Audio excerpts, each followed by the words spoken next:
Theater acting doesn't feel like a hobby to me. It feels like a calling. Otherwise, I'm just incomplete, I guess. And so that's why I need to act. I have done shows in little ratty black box theaters, on street corners, in a cul-de-sac one time. I remember this show that my friend was trying to put on. This was like three of us in a cul-de-sac trying to do theater in real life. My friend told us to meet him at the cul-de-sac dressed as police officers. We did, to the best of our ability. And then my friend, who initiated the whole thing, drove up in a real police car with the lights going. Yeah, we're gonna set up a perimeter, and we're gonna and so we set up a perimeter. He had the tape.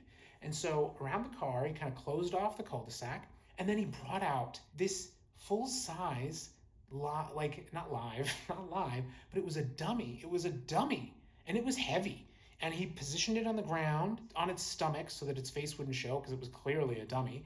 And he kind of put it in a trench coat and really dressed it up, and kind of put the limbs splayed out. And then we drew a chalk outline around it. And then it was just kind of like we were investigating a crime scene. And this is a cul-de-sac of houses all around.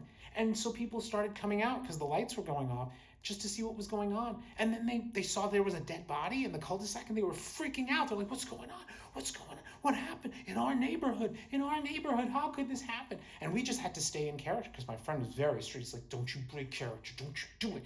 This is what we do. This is theater. This is performance. But then he would just keep adding details. He's like, he was breaking into one of your homes, trying to escape the scene, and I shot him. And it was just like, oh, okay, well, now we have to go with that. Now we're improvising. And he just said, yeah, now we're going to take statements. And so we had to take these statements of all these people who, of course, didn't know anything, who had nothing to give us, because this was theater. Most people were very upset. Like, I can't believe in my neighborhood that this would happen. Someone would be robbing us, and on top of that, they get shot. Someone's killed in our neighborhood. And I wanted to complain so many times, but every time I did, somehow Patrick would get in my line of sight and just be like, mm-mm. There were a couple of people who were like, oh, good, he got what he deserved.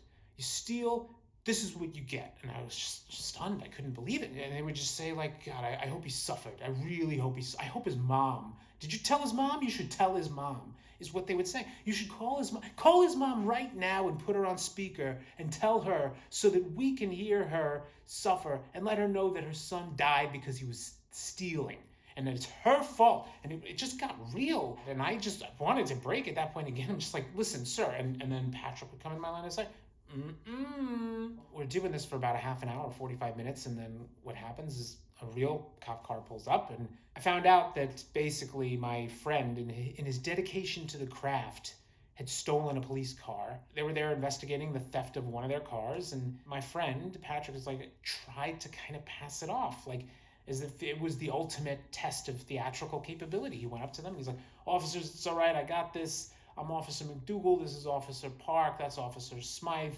I was Officer Smythe. I don't know why. Then I couldn't say anything because I'm not great at accents, which is another reason I want to come to Yale, because you guys do great accent work. The officers couldn't be intimidated and couldn't be pushed aside. They started asking questions. They wanted to see credentials. And what came out was that, yes, my friend Patrick had stolen one of their cars and had brought it here in this effort for pure theater. And he saw convincing real police officers as kind of the ultimate test of that. And that was really inspiring in a weird way. I mean, he got in trouble. He definitely was arrested. He had to go to court. It was a whole thing.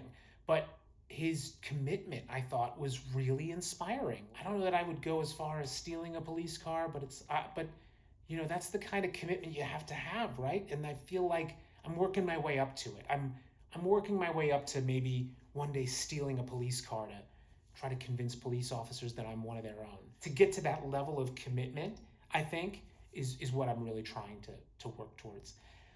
So, yeah, that's me.